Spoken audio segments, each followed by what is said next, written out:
Santo Moss. For those who don't know you, introduce yourself. All right, my name is Santo Moss.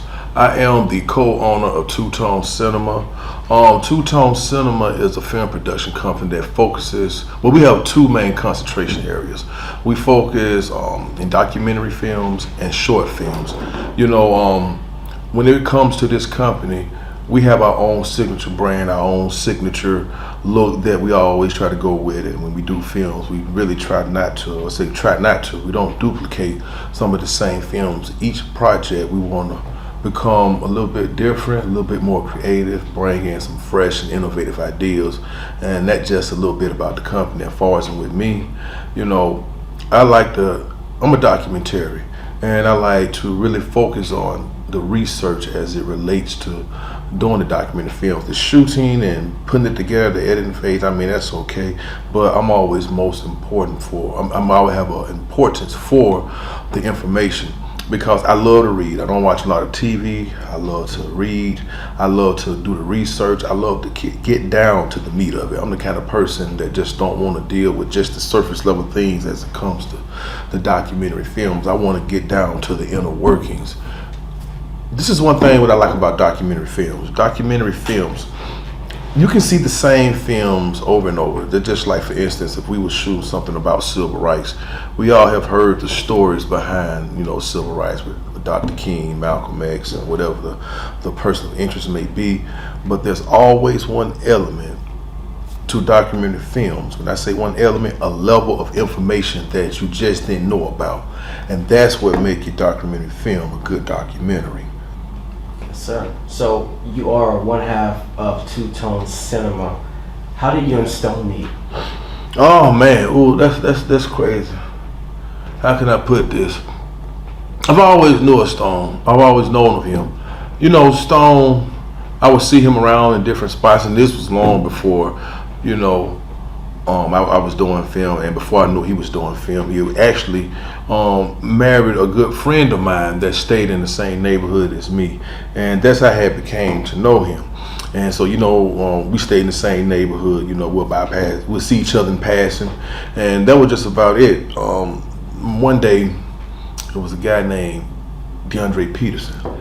Dre came over to the house, and he had this film that he had. Well, not a film. He had he had a film that Stone had shot for him at a speaking event that he was doing. I think that he was like the keynote speaker, and so he brought it over to my house and he showed it to me. And the reason why he brought it over there, because he wanted me to do it similar to how Stone had shot it. And at the time, I didn't know Stone had shot it, and so I was looking at it, and I was like, man, I said, that's really nice. So I asked Dre, I said, Dre, who shot this for you? He said, oh, this is my man Stone. I said, Stone? I said, okay, yeah. I said, I know Stone. I said, ask him what he shot this on. And I think at the time, Stone had shot it on 7D Mark II or 3, something like that, on the Canon 7D Mark III. 2 or 3 was one of them. But I was looking at it, I was very intrigued at it. And I was intrigued by the colors and the whole quality of the film. And another reason why Dre brought it over, because I told Dre, I said, hey, I want to do a documentary film for you for a book that he had just finished. So a really good book. I think the book was called The Power of a Thought or something like that. Really good book. And so I was just now starting to study documentary films, how they're shot, the different types of different styles of documentary films, and all about how you position a person when you interview them, and how to put the story together, the treatments and the synopsis and everything, and just basically building the foundation and then building a story around that.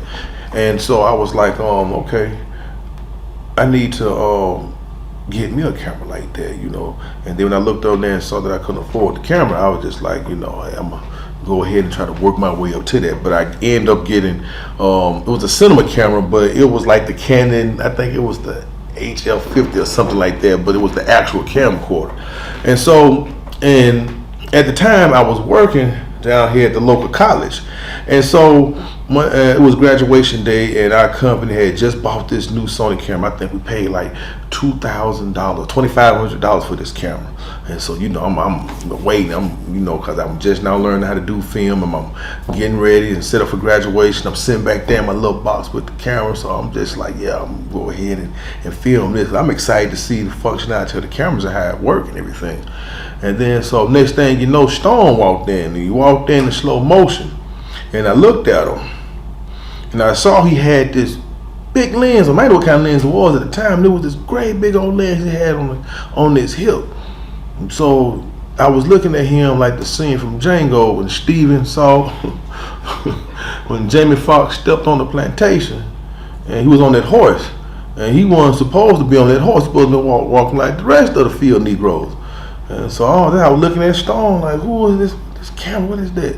And so out of nowhere, Stone saw I was looking at him, and he walked up to me, and he shook my hand and said, hey, we need to get together and make a movie. I ain't thinking nothing of it at the time. I was just like, yeah, you're right. So I'm looking at, so when he was up close, I'm looking at this lens that's on the side, because I'm intrigued by this lens. I ain't never seen a lens like that before, but I knew it was a high quality lens, because you know high quality, a good product when you see it. And so, I couldn't wait till graduation was over, and I want to get back to my desk and kind of research this lens. And then when I saw this lens, how much it cost more than the camera that I had. And I'm looking like, wait a minute now, who is this with this lens right here that costs this kind of money? What kind of work is he doing? What is he trying to do? What is it that he's able to afford that lens? What kind of work is he doing? And then so some years on down the line, me and Stone, and we end up being introduced by a guy named Steph. And we got together and formed it was me, Stone. It was four of us. We formed a company. It was four of us, and we formed a company called Dream Team, and that ended up turning into a nightmare. But and from there, me and Stone became real close, and that's when he started to show me about the frame rate, started to show me how to shoot flat, started to show me what is raw, and started really taking me deeper into the film world and how cameras work, and the frame rates and the depth of field and all of these things. And I found out that he had a whole lot of knowledge and information about how to shoot these things. So he enhanced me, and then in return I poured back into him. And so we just kind of bounced off each other's energy. Every project, me and Stone, we bump heads, but it ain't nothing we're gonna fall out behind. It's just the great minds just working, trying to make sure that stuff goes together. Man, me and Stone will get into it, and we'll be mad at each other, and we'll be right back cool another hour. So like, we gotta get the work done. Look, he ain't tell you about that time he cussed me out at the hotel, did it? Yeah, he was mad. We was in Texas, and Joe cussed me out the hotel. But I'll tell you about that story later. And it wasn't even my fault, it was his fault.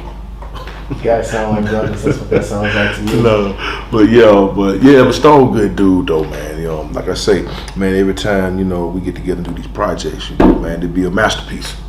Yes. Your passion for documentary really comes through in your work. What led you down the path to really want to choose documentary over horror films, comedian films, action films? What really drew you to documentary? Well, the reason why I like documentary films the most out of all other genres, because it's real life. It's the truth. You got to dig for truth. They're not made up. They're not fictitious. It's nothing that's fake. The documentary films require a lot of research, a lot of reading. It's painstaking effort. And when I first got to doing documentary films, I found out that people stay away from documentary films because it is the hardest film to shoot, because of all the information that you have to compile. It can be weeks, it can be months, it can be years of information, and you got to condense it down to 90 minutes or however long that the film is going to be. So that's why I really love documentary films. And like I said earlier, documentary films always got to have that level of information that the people have never heard of before, and you have to present it in a way to where you make it captivating. You make it to where it provokes the feelings and the emotions in people. Documentary films is just one of those things to what I just love. I don't really watch a lot of TV. I don't really go out a lot. So I spend a lot of time in the studio just researching. and you got to have a discipline to do documentary films. You got to be able to sit down and read the books, read the information, to know how to get it, because that's the most important thing about documentaries. Understanding how information is gathered. That's what turns a lot of people away, because they get to want to look for a certain level of truth or a certain level of information, and they don't know how to get it, because they don't understand how information get into this country. And I know how to get the information. So a lot of times I get challenged on my documentary films that I do, but I don't worry about it, because I have carefully researched my work that I'm doing. And so what happens is that when they come to me and I'm challenged about it, I can present the facts to them. It's all documented. It's not hearsay. And your work comes through, and it shows. It really shows. So Thank you. You do have a documentary film that you are working on, Bloody Tuesday. Do you want to give some people some footnotes about that, or let the man know? Yeah, just a little bit, because you can't really tell too much about it on film, because people will go out and steal your ideas. But we're working on a film here in Tuscaloosa dealing with the civil rights. That's a story that's been suppressed, a story that has not really been told in the right way. As big this piece of history played a major part during the Jim Crow era, let me say that, and no one talks about it. And for it to be a significant part here in Tuscaloosa history, and not only in Tuscaloosa's history, but in American history, a lot of people in Tuscaloosa know nothing about the story. So here at Two Tone Cinema, we are going to cover that story, and we're going to present it in a way that has never been presented before. And once again, that level of information that no one knows about, we got it. We found it. I like that. I love that. Your passion comes out. It's clear. It's clear. Ending notes here. You want to tell them anything inspirational? Yeah. This is what I try to tell people. When it comes to, I got crust all on my mouth. Oh, y'all didn't even tell me that. Well, anyway. What? Crust on my mouth? You ain't gotta look surprised. Yeah. I'm just being silly, man. Look. But yeah, anyway, this is what I like to tell people. Whenever you're doing, and especially up and coming, a lot of these young guys just want to get them a camera and don't understand a lot about it, about the camera. Don't understand about different lenses and the purpose of having different types of lenses and the right lens. They just want to get a camera. They heard it was a good camera. They want to put a lens on it, and then they just want to shoot. But they don't have a film treatment. They don't have a synopsis. They haven't written anything out. They don't want to really dive deep into their work and really try to perfect their craft. It's always studying. Me and Stone been in this for over 10 years, and Stone been in it longer than me. And when you become complacent, when you become satisfied, when you become to the point to where you think you're on top and that you have put your mark in the game, that's when you need to be worried, when you get comfortable. Always stay hungry, always have that passion, always have that drive, always want better. Even when you look at some of your best work, find flaws in it, because it helps you to do better. And then, like Two Tone Cinema, one thing what they don't know about us, we're self-financed. We never took a loan, we never took money from people, we never had no film grants, anything. We come out of our pockets on every project that we see. And I think a lot of that separates us from the rest of them. Then we're able to compete with the best. But we never get to the point to where we're thinking that we're better. It's always get to the point to where we want to compete with them, but not against nobody. So that way you can form relationships in the market. You can go out and you can be able to work on these film sets and understand what's going on. And then we're self-taught. Two Tone Cinemas, the owners we're self-taught. Never been to film school, never did any work in the class, but we've been in virtual classrooms and looked at things online and had books that we read to enhance our craft. And here's another thing. If you're going to if you wait until you're on top to have a following and to be a leader, then you're really not much of a leader. Doing your best work is when you're going through the most trouble in your life. when you're at your worst spot, when you're faced with trials and tribulation, when it feels like the walls are crumbling in on you, and you still can stand strong and help people to believe in your vision and follow you, and you don't fold and you keep going. That's when you know you're doing the right thing, when you have all this opposition facing you and you know you're not doing anything wrong. That's what I can tell any person aspiring to be in film or business owner, leadership roles. That's what I can tell you. Leadership is not position, it's your attitude.